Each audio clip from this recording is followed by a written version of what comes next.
Coming up on 5 Minute News.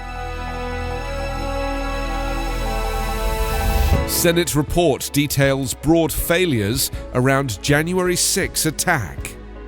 Bosnian Serb commander loses genocide appeal. And Supreme Court rules against immigrants with temporary status. It's Wednesday, June 9. I'm Anthony Davis.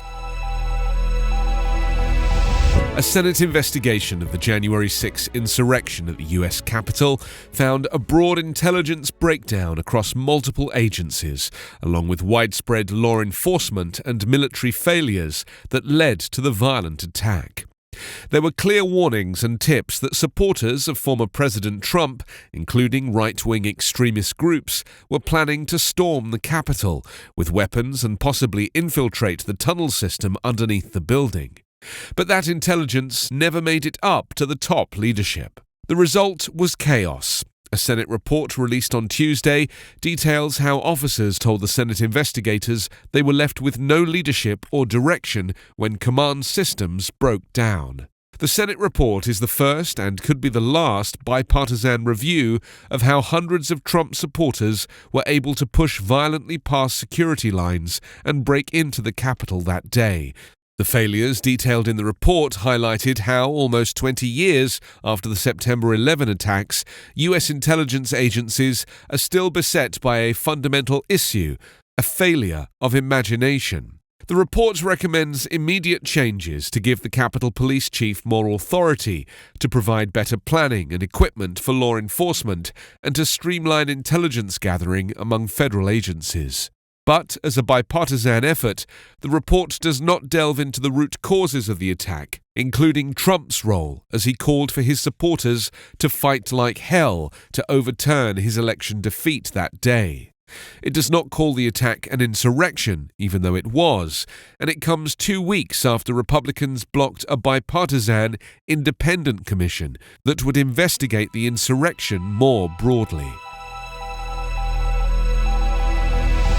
Ratko Mladic, the military chief known as the Butcher of Bosnia for orchestrating genocide, crimes against humanity and war crimes in the Balkan nations' 1992 to 1995 war, lost his final legal battle on Tuesday when UN judges rejected his appeals and affirmed his life sentence.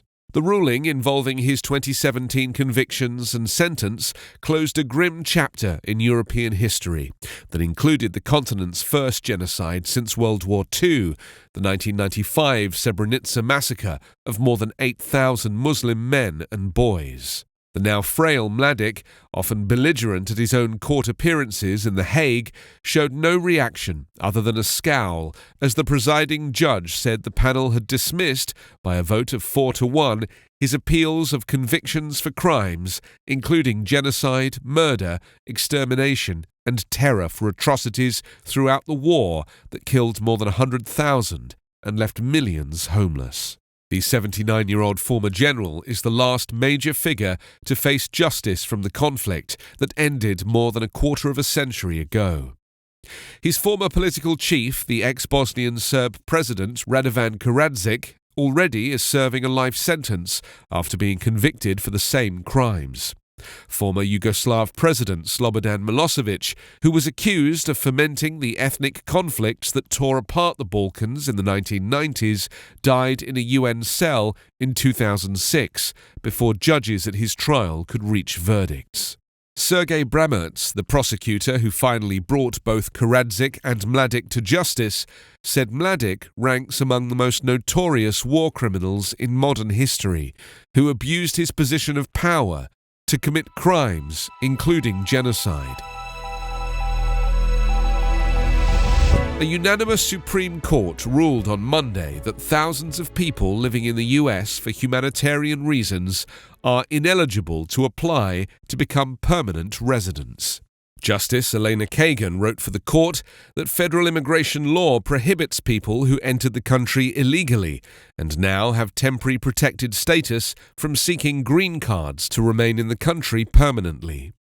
The designation applies to people who come from countries ravaged by war or disaster. It protects them from deportation and allows them to work legally. There are 400,000 people from 12 countries with TPS status. The outcome in a case involving a couple from El Salvador, who've been in the US since the 1990s, turned on whether people who entered the country illegally and were given humanitarian protections were ever admitted into the United States under immigration law.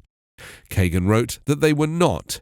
The TPS program gives foreign nationals non-immigrant status, but does not admit them, so the conferral of TPS does not make an unlawful entrant eligible for a green card, she wrote. The House of Representatives already has passed legislation that would make it possible for TPS recipients to become permanent residents, Kagan noted. The bill faces uncertain prospects in the Senate. On the other side were immigrant groups that argued that many people who came to the US for humanitarian reasons have lived in the country for many years, given birth to American citizens, and put down roots in the US. Former President Donald Trump tried to cancel the Dreamers program for many immigrants, stoking fear they would be sent back to their homelands, where they hadn't lived in many years. You can subscribe to 5 Minute News on YouTube with your preferred podcast app. Ask your smart speaker or enable 5 Minute News as your Amazon Alexa flash briefing skill. Subscribe, rate and review online at 5minute.news. 5 Minute News is an Evergreen Podcast covering politics, inequality, health and climate, delivering independent, unbiased and essential world news daily.